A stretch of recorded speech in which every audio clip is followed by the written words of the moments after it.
Hey guys, and welcome back. So I thought I'd do another video. I don't know if this one will upload tonight or tomorrow, being my internet's real crap, being living in the country. But this is a rundown of Link G3, so I got G4 up there as well. So Link G3 ECU, give you a basic idea. You got your twin boards, same as the modern Links. Your tuning cable, which is this little guy here, which goes to your serial link engine management. Then you have your serial port, your connector, which goes all the way up to your laptop and plugs in here. So I can't really show you what happens when the ECU powers, when the power's on the ECU, because that's the problem I'm having at the moment.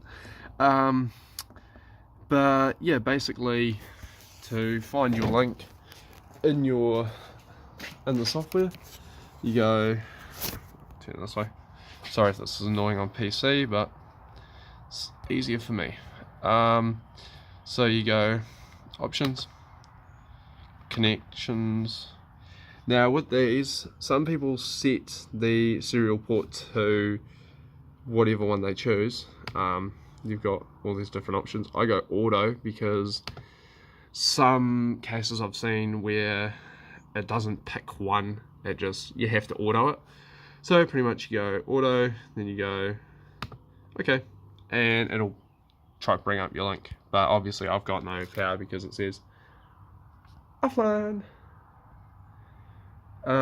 So to get the software, I'll try link in the description. But I just went on Link's website, went into their downloads and found the right one. So you need one for, was it G1, G2, G3. For my ECU, with G4 you can get G4 Plus and that. So this is my Link G4 that I got from mate. Needs to go back down to Link and get repaired, so I'll give you a quick run through of what's wrong with this and some of the differences between G3 and G4. So with this one, the pins here need to be replaced. There's one snapped off here, and there's a whole heap of bent ones down here. Top wall wires, obviously there'll be broken pins in this. So with this one, the top wall looks like that, but the damage is, I'll put that up there, that break in the corner. So that was caused by someone screwing the board down and doing it wrong. And these blow impacts here, so this is caused by water damage. So I'm sending the board down, Link's going to take a look at it and see if they can replace all this. So they might be able to, otherwise I'm going to pay the $1,000 and get them to replace it with the G4 Plus. So that'll be pretty basic.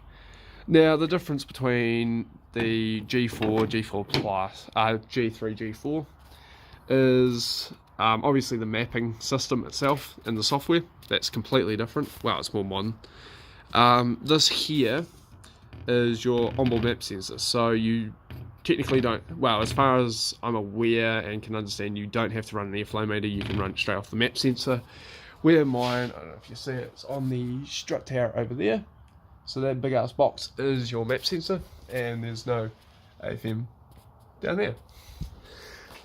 So it deletes your AFM. For tuning, you've got that port there is your tuning one. So that plugs in, then you go to USB and all that stuff, so similar to the G3 setup. These are for expansions, obviously, so you can buy different pieces to go on those. Software, I've opened the G4 software before and pretty much looks the same, sort of.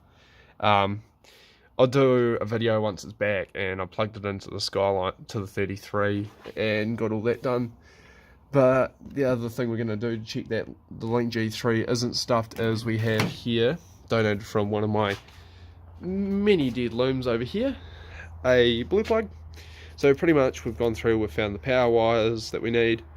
We're going to hook these up to an old PC power supply, so that gives us direct 12 volt, plug it into your ECU, and basically then you can have your ECU sitting there on your desk or your bench or whatever, and you can check everything, go through, check your data maps and all that kind of stuff. So some people do it with laptops like this, but with the gaming computer, well, work computer, gaming computer that I built, there's sort of no point in me having that if I can do it on that. So yeah, and this thing is hella slow. Apparently it's got 2 seconds instant on with 1.08 gigahertz. My phone's got better. So yeah, that gives you guys a basic idea of the Link. My phone won't focus. There we go. So that gives you a basic idea of Link, a couple of differences between G3, G4, how to connect your cables, what cables you need now. These ones here, I'll add, this box is worth 130 NZD, so I am buying a spare as well. These cables, I've seen them sell for around $29 to $50. Personally, jump on Wish, AliExpress if you're in no hurry. $2 is all you pay for those. And the other downside I've found is that some of these cables don't have the little screw-in bits to hold it in, so you got to keep pushing them in every now and then.